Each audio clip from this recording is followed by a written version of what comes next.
Imagine you're in a museum. You scan a QR code. The audio guide opens on your phone. Great. You tap on a track, you listen. Now you want to listen to the next one, so you tap back.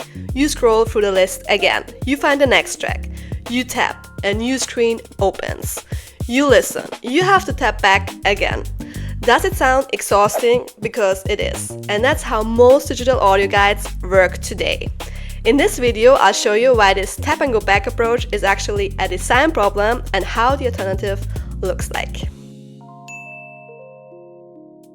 Let's start with a bit of history. With the old hardware audio guide devices, you know, these chunky things you trend at the museum entrance, navigation wasn't really an issue.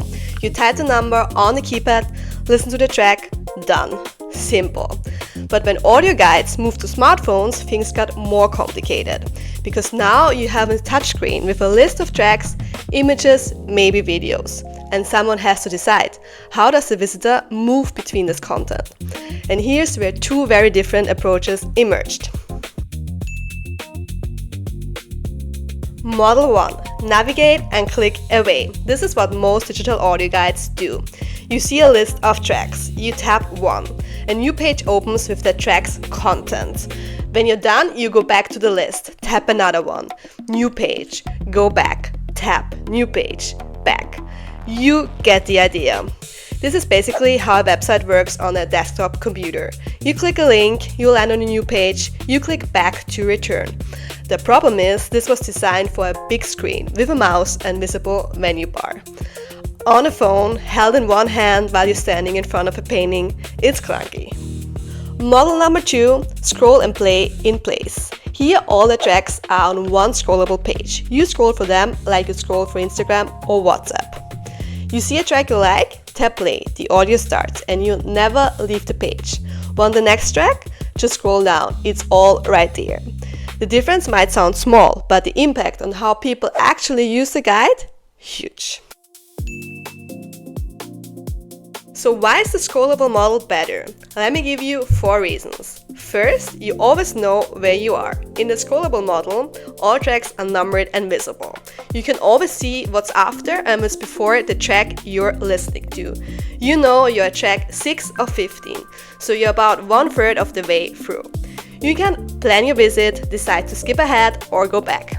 In the click-based model, once you are on a tracks page, you have no idea how many tracks there are, where you are in a sequence or what comes next.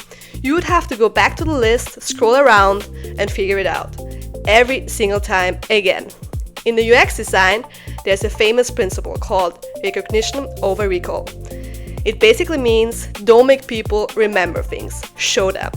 A scrollable list with numbers is exactly that. A click-based system forces you to remember. Reason number 2, everyone knows how to scroll. Think about your parents or grandparents. They might not be creative technology, but they scroll through WhatsApp every day. They scroll through Facebook. Scrolling is something almost everyone knows how to do, regardless of age or tech skills. Now think about click-based navigation. Tapping into a page, finding the back button, going back, finding the next item. It's a more complex pattern. And in the museum, people are focused on the art. They're not going to spend time figuring out how the guide works. And by the way, scrolling is also physically easier. For older visitors or people with motor difficulties, tapping a small back button is harder than just swiping your thumb. Scrolling is a big forgiving gesture. You can't really get it wrong. Number 3, you discover things you didn't plan to see. This one's my favorite. In a scrollable guide, every track has a small image, a thumbnail.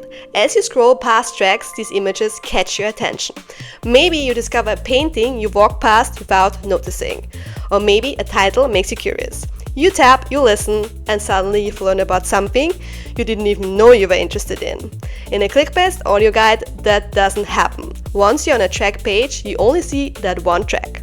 Everything else is hidden.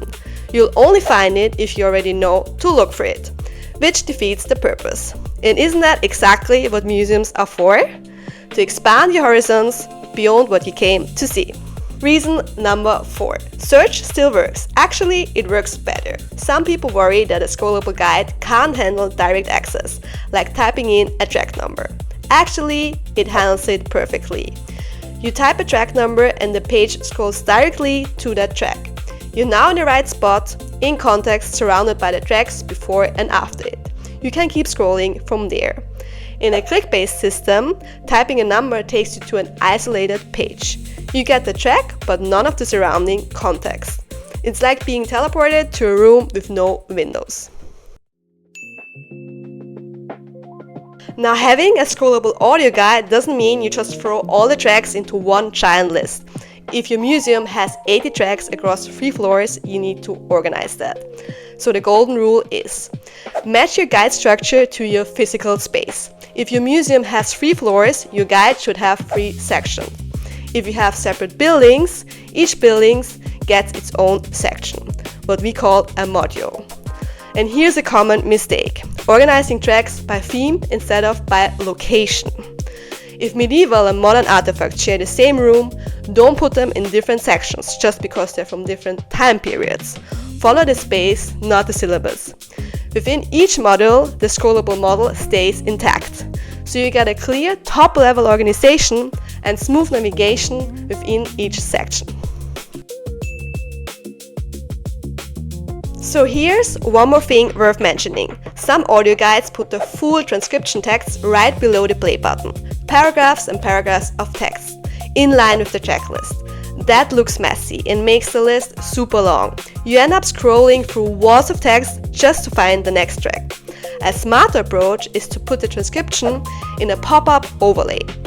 You tap to read, the text appears on top. You close it and you're exactly where you left off. The track list stays clean and short. We like to say, keep the scroll sacred. Everything else can happen in layers on top of it. To sum up, if you're a museum looking for a digital audio guide, pay attention to the navigation model. It's more than just a technical detail, it directly affects whether your visitors actually use your guide and if they enjoy it. A scrollable, play-in-place design is easier to use, more familiar, more accessible, and it helps visitors to discover more of your collection. That's a win for everyone. If you want to dive deeper into this topic, we've written a detailed article. The link is in the description. And if you have any questions, just drop them in the comments. Thanks for watching and see you in the next one.